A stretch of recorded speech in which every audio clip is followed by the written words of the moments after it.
तो भाई लोग लास्ट वीडियो में हमने देखा था कि जाओजुआन जान को एक स्क्रोल दे देते हैं जो कि स्काईफायर 3 मिस्ट्री चेंज का लास्ट चेंज होता है और जाओजुआन जान से कहते हैं कि तुम इसे हेवनली टॉम में ही प्रैक्टिस करनी चाहिए। तो अब यहाँ से नेक्स्ट पार्ट की स्टार्टिंग होती है। तो अभी के लिए जाओजुआन जान के माथे को देख रहे होते हैं और जान के माथे पर 8 लाइंस अपीयर हो चुके थे जाओक्लिन के टैटू के, और जान बहुत जल्द 8 लाइंस को क्रिएट कर चुका है। इस वजह से जाओजुआन बहुत ही ज्यादा सरप्राइज हो गए थे और वो बोलने लगता है ये फिल्म मोमेंटम का सोच रहा है कि मैं नैंस रॉक को भी ड्रा कर सकूं। तो जबकि जाओजुआन ये सोच रहे थे तभी जान के आईब्रोज के बीच में एक मिस्टीरियस लाइन फॉर्म हो जाती है जो कि नेचुरली बहुत ज्यादा सुंदर दिखाई दे रही थी। तो जाओजुआन बोलते हैं ये लिटिल फेलो हमेशा लोगों को सरप्राइज करता रहता है। और जब 9 स्ट्रोक लैंड होती है एक mysterious purple red clan tattoo जान के फोरहेड पर अपीयर हो जाता है। इस वजह से जान के बॉडी में ब्लड फ्लो भी बहुत तेज हो जाती है। तो जान के बॉडी को स्कैन करके जाओजुआन बोलने लगते हैं फाइनली इस लड़के को सफलता मिल गई है। तो जब क्लैन टैटू फॉर्म हो जाती है तो जान अपने बंद आंखें खोल देता है। इस वजह से उसकी आंखों में एक पर्पल रेड ग्लो दिखाई देने लगती है। तो जान चैन का सांस लेकर कहते हैं फाइनली क्लैन टैटू एक्टिवेट हो चुका है और अब जान को स्काईफायर 3 मिस्ट्री चेंज एक्टिवेट नहीं करना पड़ेगा और वो अपने मन में ही सोचेगा और तुरंत उसकी पावर बढ़ जाएगी। तो जान यूनर की तरफ देखकर बोलता है अगर समय को गिना जाए तो 3 साल हो चुके होंगे।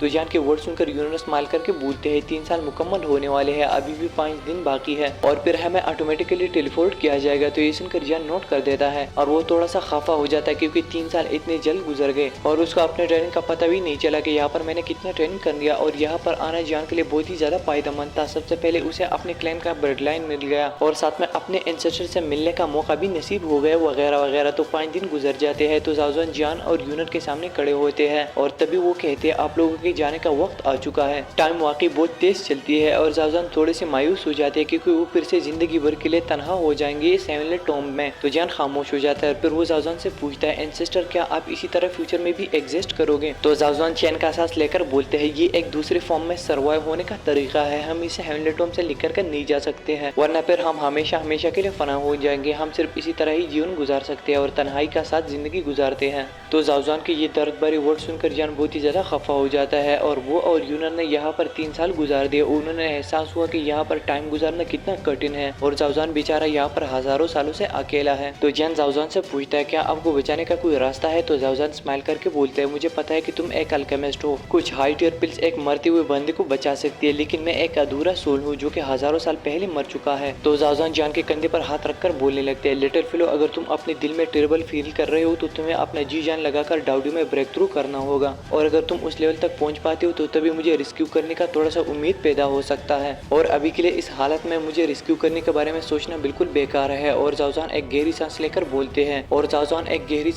बोलते हैं यहाँ पर इतना सब्र मैंने इसलिए नहीं किया कि कोई आ जाएगा और मुझे बचाएगा, बल्कि मैं इसी उम्मीद में था कि एक दिन कोई न कोई आ जाएगा और मैं उसे ब्लड लाइन दे दूंगा और मैं ये बिल्कुल भी नहीं चाहता था कि जाओक्लिन का ब्लड लाइन भी मेरे साथ इस हेवनली टॉम में दफन हो जाते। ये सुनकर जान अपने दिल के जज्बात को कंट्रोल कर लेता है और वो सोचने लगता है कि जाओजुआन जो कह रही है वो बिल्कुल ठीक है। तो जान एक गहरी आवाज में कहने लगता है एंसेस्टर आप बेफिक्र हो जाइए, मैं जरूर एक बार फिर हेवनली टॉम में आऊंगा और उसी टाइम पर मैं डाउडी क्लास में ब्रेक थ्रू कर चुका हूँ। तो जान के डिटर्मिनेशन को देखकर जाओजुआन बहुत ही ज्यादा सेटिस्फाई हो जाते हैं। तो जाओजुआन अपने हाथ को हिलाते हैं और तभी जान के स्टोरेज रिंग से लाइट क्लस्टर बाहर निकलती है। तो ये देखकर जान चौंक जाता है और वो बोलने लगता है ये तो वो है और इस चीज से एक बहुत ही ज्यादा मिस्टीरियस ऑरा निकल रही थी। तो जाओजुआन जान से बोलते हैं ये एंशिएंट डिवॉर्विंग इंसेक्ट क्वीन है और ये क्वीन भी बांचंग क्लास तक पहुंच गई है जो कि इंसानों के बांचंग क्लास जितना बराबर होता है, लेकिन ये करंटली ऐसी नींद में जा चुकी है जिसका होश में आना ऑलमोस्ट असंभव है, वरना तुम एनर्जी वॉल तक इतनी इजीली नहीं पहुंच पाते। तो ये सुनकर जान एकदम शॉक हो जाता है और वो कहने लगता है बांचंग क्लास इंसेक्ट क्वीन, बाप रे। तो यूनर भी कहने लगती है अच्छा इस वजह से एंशिएंट डिवॉर्विंग इंसेक्ट पागल हो गए थे जब हम क्रिस्टल वॉल से निकल गए। तो जाओजुआन कहते हैं अगर ये चीज अपनी गहरी नींद से बाहर निकलती है और अगर एक बार ये तुम्हारी बॉडी में एंटर कर गई तो फिर ये चीज जिंदगी भर तुम्हारी सारी द्विकी खाती रहेगी और फिर जब तक एक इलीट डाउशन तुम्हारी हेल्प नहीं करता है तो इसको अपने शरीर में ढूंढना काफी कठिन है। तो ये सुनकर जान के पसीने छूट जाते हैं। तो जान जाओजुआन को थैंक यू बोलकर कहते हैं खुशकिस्मती से एंसेस्टर ने मुझे इन्फॉर्म किया वरना मैं डेफिनेटली इस चीज के द्वारा हार्म हो जाता। तो जाओजुआन स्माइल करके बोलते हैं ये इंसेक्ट क्वीन बेशक बहुत ही ज्यादा ट्रबलसम होती है लेकिन ये बहुत अच्छा मटेरियल है क्योंकि इससे एक एंशिएंट इंसेक्ट एम्पर क्लॉथ बनाया जा सकता है। और जाओजुआन मजीद बोलते हैं एंशिएंट इंसेक्ट एम्पर क्लॉथ एक खास तरह का डिफेंसिव स्किल है, जब इसे रिफाइन किया जाए तो ये एक आर्मर बन जाता है जो कि पूरी बॉडी को कवर करता है। मेरे सोच के मुताबिक अगर इस इंसेक्ट का यूज करके एंशिएंट इंसेक्ट एम्पर क्लॉथ बनाया जाए तो ये किसी इलीट बांचंग का अटैक भी बर्दाश्त कर लेगा। तो ये सुनकर जान के आंखों में एक चमक आ गई जब उसने सुना तो ये छोटी सी चीज इतना स्ट्रांग हो सकती है, उसके पास already dragon phoenix ancient armour था,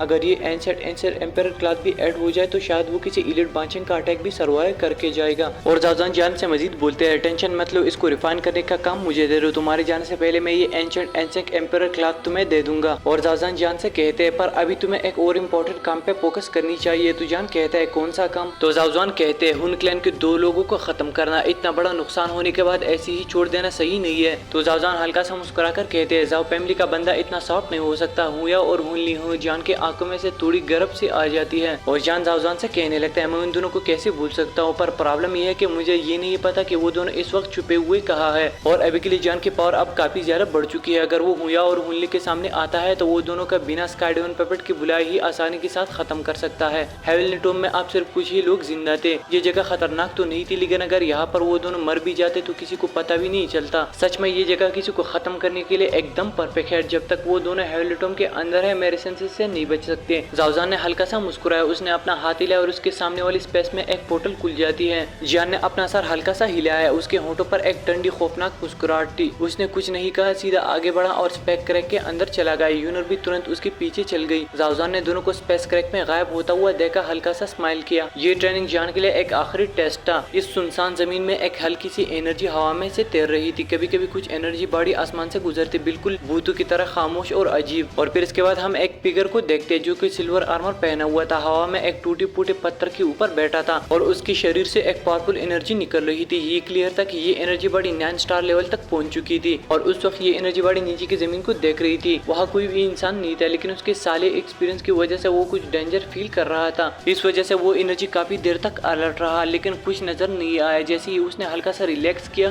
तुरंत आसपास की स्पेस जमसी हो गई। 2 काले चैन हवा को चीरकर निकल गई बिजली की स्पीड से और नेक्स्ट सेकंड एक तेज मेटालिक आवाज के साथ वो दोनों चैन डायरेक्टली उस एनर्जी बॉडी के अंदर घुस गई। और फिर अचानक एक काला फिगर हवा में एक फ्लैश के साथ सामने आता है और तुरंत उस 9 स्टार एनर्जी कोर को पकड़ लेता है। तो फिर इसके बाद हम 2 बंदों को देखते हैं, जिनमें से एक कहता है ये एनर्जी बॉडी के पास बहुत ज्यादा पावर होती है, लेकिन फाइटिंग पावर तो 0 ही है। उस काले फिगर ने वो कोर बिना सोचे समझे अपने स्टोरेज में डाल दिया। फिर उसने अपना सर उठाया, उसके चेहरे जवान थे, लेकिन डरावना वो कोई और नहीं था बल्कि पुराना दुश्मन हुया था। तो तभी हुया बोलता है हेवनली टॉम के सबसे अंदर वाले हिस्सों में काफी स्ट्रांग एनर्जी होती है, लेकिन वहाँ एक ऐसी चीज भी है जो बहुत ही ज्यादा खतरनाक है, उससे दूर रहना ही बेहतर है। और तभी जोकर पैस वाला एक और बंदा भी आता है जो कि हुनली होता है और वो कहने लगता है ये तो उम्मीद नहीं की थी कि जाओ क्लैन का कोई एक्सपर्ट भी हेवनली टॉम में होगा। जवान पसीना साला जान की तो किस्मत भी स्ट्रांग है। और वो जीरस होकर बोलता है अब हम हेवनली टॉम से निकलने वाले हैं, जैसे ही बाहर निकलेंगे अपने स्पेशल जेट टोकन का यूज कर लेना। अगर कोई भी न्यूज लीक हुई तो गू क्लैन हमारा रास्ता ढूंढेगा और वो निकम्मा जान अगले मौके पर मैं खुद उसके पोलिंग स्टार पेविलियन को जमीन के अंदर गाड़ दूंगा। तो ये सुनकर हुनली धीरे से नोट करता है उसके आंखों में खून का प्यास था। जब से वो दोनों हेवनली टॉम में आए थे उनका बस नहीं चला और जान ने उन्हें नीचा दिखाया था। उन जैसे घमंडी लोग ये कैसे बर्दाश्त करते। लेकिन तभी हुनली के सर हिलाते ही हवा में एक अजीब सी लहर फैल गई और तभी हमें एक आवाज सुनाई देती है जो कि कहती है अगली दफा क्यों अभी काम खत्म कर लेना, तुम दोनों भी तो यही चाहते हो है ना। 2 फिगर हवा में से चले आए, उनके चेहरे पर मुस्कुराहट थी, लेकिन हुया और हुनली के चेहरे के रंग उड़ गए थे। तो गाइस अगर वीडियो को यहाँ तक देख रहे हैं तो प्लीज लाइक कीजिए। अगर नेक्स्ट पार्ट जल्दी देखना है तो वीडियो को ज्यादा से ज्यादा लाइक कीजिए, शेयर कीजिए, कमेंट कीजिए और मैं मिलता हूँ आपसे नेक्स्ट वाली वीडियो में। तब तक आप अपना बहुत बहुत ख्याल रखें। Thank you so much.